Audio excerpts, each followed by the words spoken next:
Hello, this is Harry Hobson, President and CEO of Plymouth Harbor. I'm here again with my partner, and I'm going to explain the laugh in a moment.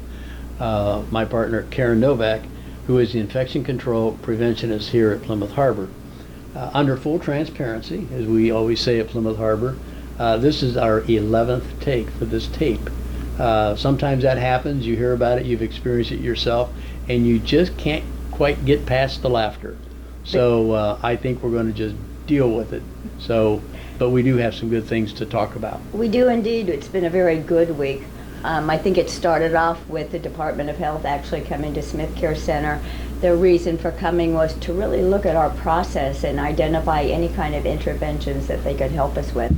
But surprisingly, they ended up leaving with a whole new set of insight, as well as the awe of our transitional care unit. Once we got into some of the process that we are doing currently in Smith Care, they were quite impressed and took a lot of notes. And as we then meandered on down the hallway to the transitional care unit, they found a place that was just absolutely exquisite. They were impressed at all the preparation and time and thought that went into making the unit, as well as even commented on the painting on the walls. They thought that was just beyond words. But they were quite impressed, like I said, and said that we really need to make a video and send that out.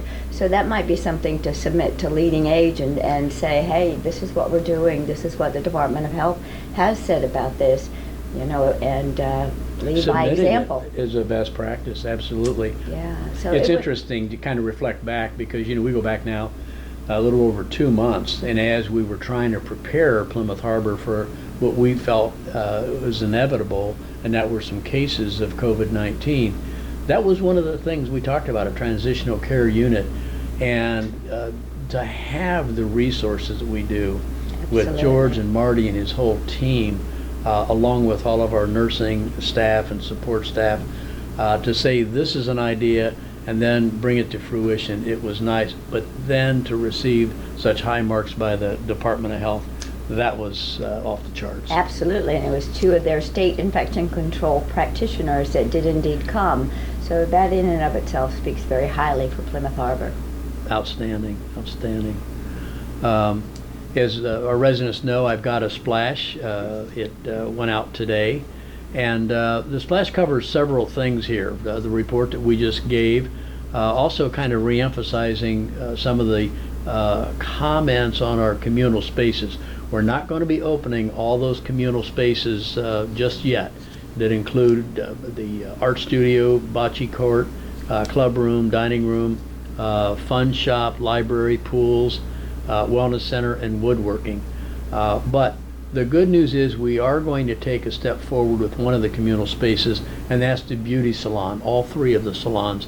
And we will move very slowly, very deliberately on the other areas. But let's talk about next Monday. That is our planned opening, but I use the word planned because the very first thing that Karen said was we've got to make sure all of the operators there are tested. Correct, and we did do that earlier this week. Wendy, Rose, and Sherry and I met after they did get swabbed and tested. We kind of walked down to the beauty shop itself and looked at the layout. We identified areas that social distancing can still occur, both at the washer area as well as the dryer area. It's going to look a little bit different when you walk in there initially, because we're going to check your band and make sure you've got your screening band on your wrist. Then too, your stylist will be wearing a mask, which might be new, but they ask that you wear a mask as well. Given certain services that they provide, they may be actually wearing a face shield, and that's to protect anything that might kind of splash up into that stylist's face. And you'll see, I think, a whole new kind of environment down there that you're not really used to. But this is going to be that new norm for the beauty shop. So we're looking forward to going very slowly. It's going to be 1 resident at a time. After that resident is done, the sanitation will begin, and that whole area will be clean before the next resident comes in. You know, this is kind of a peek into the future, really, because this is the first area reopening. Correct. It's going to be so different, okay? but we'll get used to it over time. And I'm sure as we learn, and we're learning all the time about COVID-19, there'll be some adjustments to that, okay? Sure. But at the end of the day, we're probably going to be better off. It's all about safety now and really maintaining that adequate social distance and keeping all those interventions into place. Again, making sure that Plymouth Harbor is a safe place to be. Yeah. You know, in this splash, I also highlight a couple other things here, re-emphasizing what George McGonigal and I discussed the other day, and that's the commencement of the windows and elevator projects. They have the green light now to move forward with that. It is both, George and I both feel that there'll be workers actually on the job immediately after Memorial Day, and that's just a week or so away, which is hard to believe. So the elevator project and the windows, which is very, very important.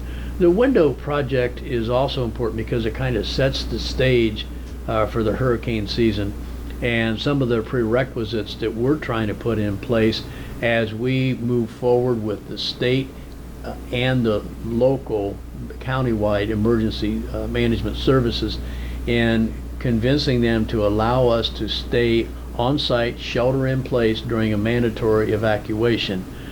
I'll be talking a great deal about that at an upcoming meeting. I have stated a few things here in the splash, so I want all of you to take a look at that, and it's going to probably create more questions than answers at this point in time. But that's the reason that I'm scheduling next week a resident meeting. Now let me explain that resident meeting, and it'll be in Pilgrim Hall. We are going to tape that meeting on Wednesday of next week, and then it'll be on channel 195 beginning Thursday at 4 p.m. And again, actually, it's on Thursday. It's going to be at it'll be at 8 a.m. and 4 p.m. and then again on Friday, 8 a.m. and 4 p.m. So I'm going to say that one more time.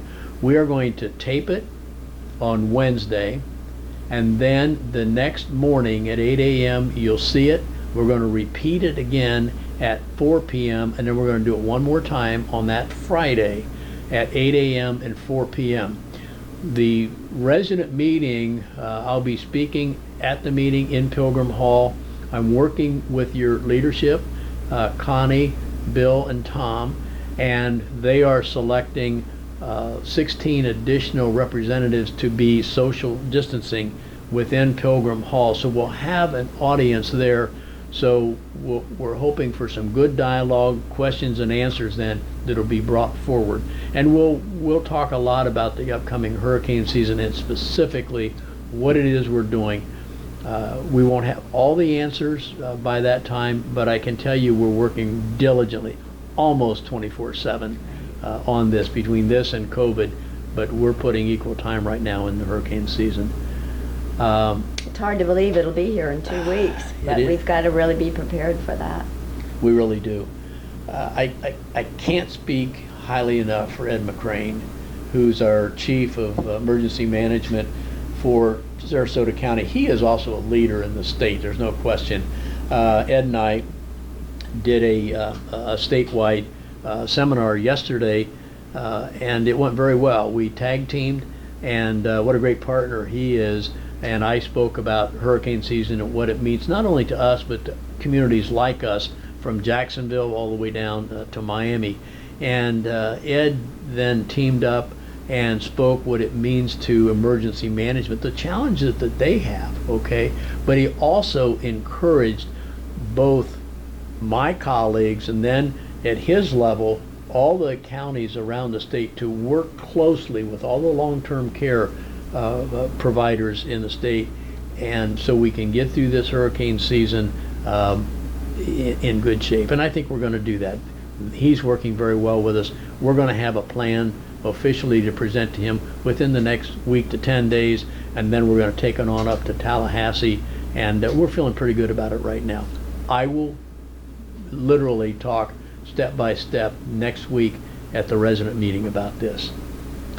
Karen, I do close out the splash by asking everybody to continue to be positive. And I know it's challenging. It's challenging for all of us.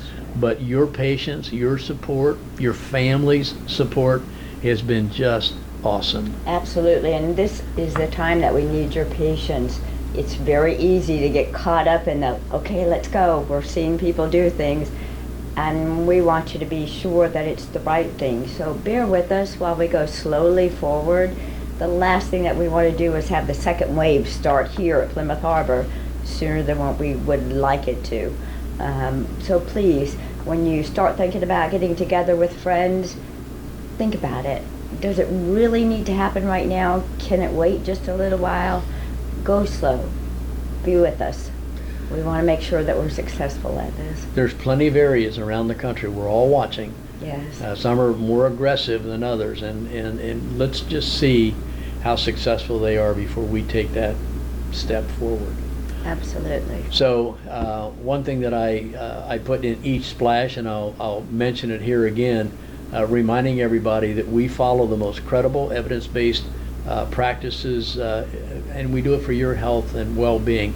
That includes the CDC, the World Health Organization, the Florida Department of Health, and also the Agency for Healthcare Administration. So it's evidence-based. That's what helps us with our own guidelines. Absolutely, and we hold true to them each and every day, and we're very thankful we have those resources available to us. Okay, very good. Well, first of all, I'm pleased on two levels. Okay, I'm pleased that we were able to get through this video. Yes. Okay, as I said, it was the 10th or 11th try without laughing. So we did it. I'm very pleased with that. Yes. But we're not going to complete it without you closing it out like you always do. All right. We would be so happy if you would continue to do your social distancing. Remember to keep that 6-foot perimeter. Only 4 people in the elevator, but when you're in the elevator, please don your mask. Wash your hands. Please do that frequently throughout the day. Hit those high spots, those doorknobs, keys, cell phones. Keep them nice and clean. But most importantly, please remember to don your mask when you're out in public. We appreciate that. Okay, thank you very, very much again for your patience, your support, and I look forward to interacting with you again on our tape and then at our meeting next week. So that ends this video, so we must don our masks.